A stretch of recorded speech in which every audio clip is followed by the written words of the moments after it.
again and welcome.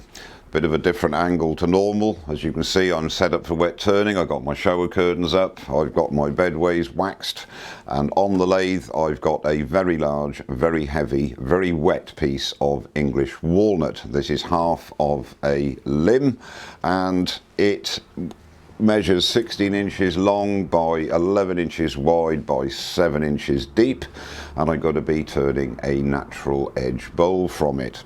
How I got it to this position, because it is very heavy, and I guess it's somewhere in the region of about 30 kilos, 60 odd pounds, 65 pounds, very heavy. I put center step drive in, put some wood underneath it to get it to approximate center, and then it was a case of moving it around and fiddling to get it to the best position I possibly could, which is what it's in now.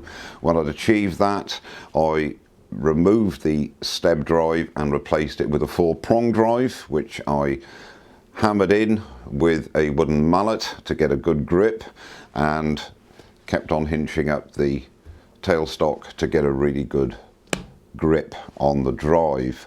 For the newer turners, don't forget, when you're doing any wet turnings at all, always check, in this case your drive, that it's seated properly. Keep on hinching up your tailstock, and if you've got it on a tenon, make sure you keep on tightening that tenon, because the wet fibres will compress and the integrity of your grip will be compromised, so keep tightening it up.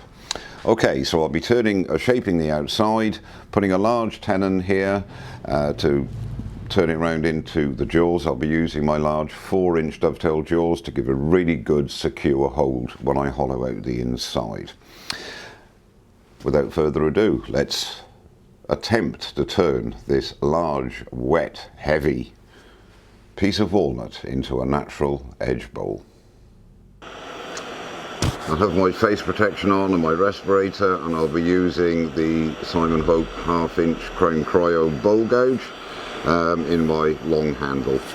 Okay, let's get turning.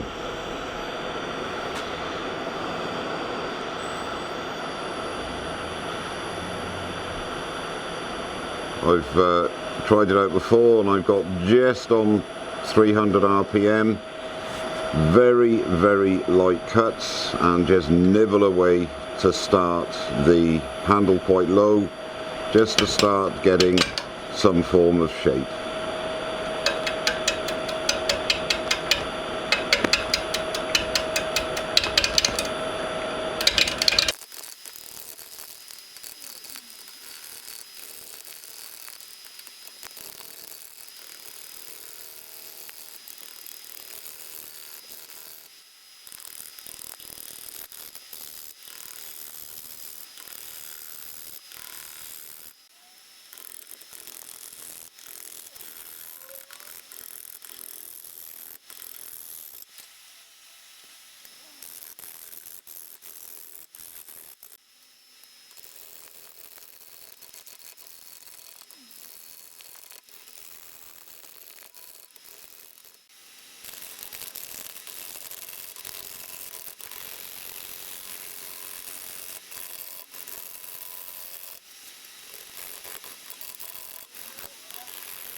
So now that I've got it to a very, very basic shape, it gives me an idea of where I'm going to be. And what's going to happen is, it's most probably going to come about this area here, and that's where it's going to be, because as you can see, there's still a flat spot here, not so much one there. If I had brought it around a bit more, that might have, but there was a high here anyway, so I'm going to be quite happy, hopefully, that that will work out well. Okay, so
Okay, so the boulder's got the basic shape now on the outside, and that's it for today. So I have covered it with cling film, or cling wrap in the States, and that will keep the moisture in until I can get back to it tomorrow morning, and hopefully it will not crack and won't move too much.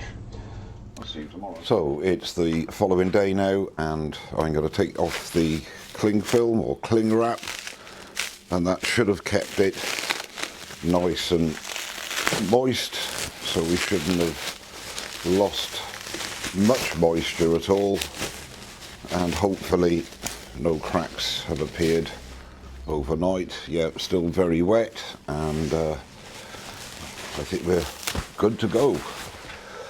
The basic shape on the outside is being done now. I'm not worried about this tear out or anything. The basic shape, what I'm going to do is just check the tenon and possibly make it a little bit deeper, spin it around the chuck, take the outside, leave fairly thick walls, about 3/4 of an inch-ish.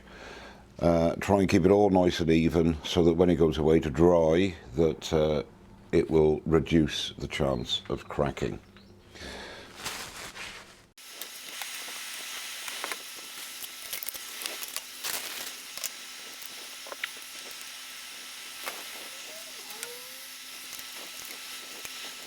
A point worthy to note for the new Woodturner, you can see that the tenon is actually oversized to the jaws, but the reason for that is because it's wet, as I explained earlier on.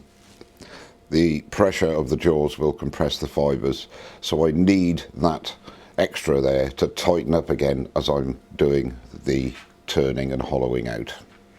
And I haven't got the tailstock up because I'm quite confident that this is more than enough with light cuts to begin with, just to get the inside shape. Again, using the Hope Cryo 1/2 inch bowl gouge, I've got the revs up now to just over 600 RPM, so let's just start hogging out the middle.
So the situation now is that I don't want to go much more, about, I don't know, 1/4 of an inch, 1/2 an inch maybe, and that'll be there.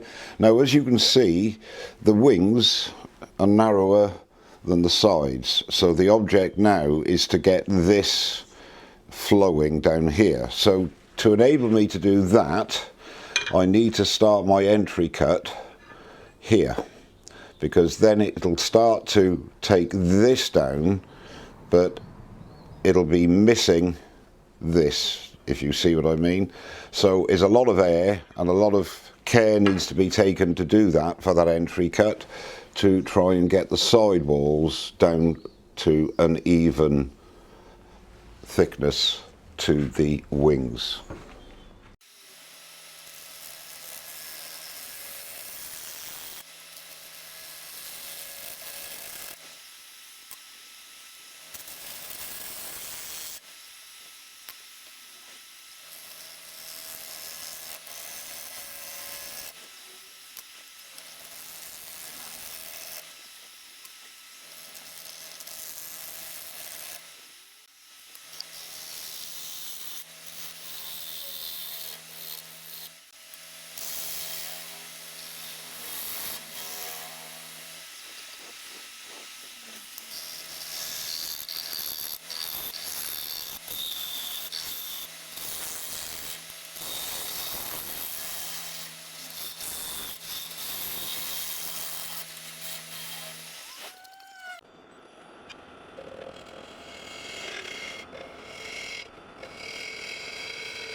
Okay, so I'm happy with that now, and what I'm going to do is to wrap it in shavings and brown paper and leave it, and let's hope it dries out nicely so that we can finish it in a few months' time.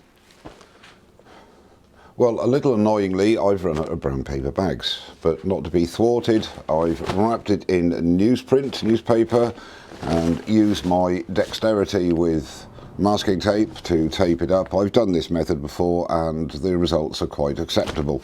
So I've put a date on it, and in about 3 months, 4 months time, hopefully it'll be ready to finish turn. In between that time, once every 2 or 3 weeks, just check it out and change the shavings if necessary. Make sure that no mould or anything starts to develop. Well, thank you very much indeed for watching. Don't forget to subscribe, and I'll see you very soon. Cheers now.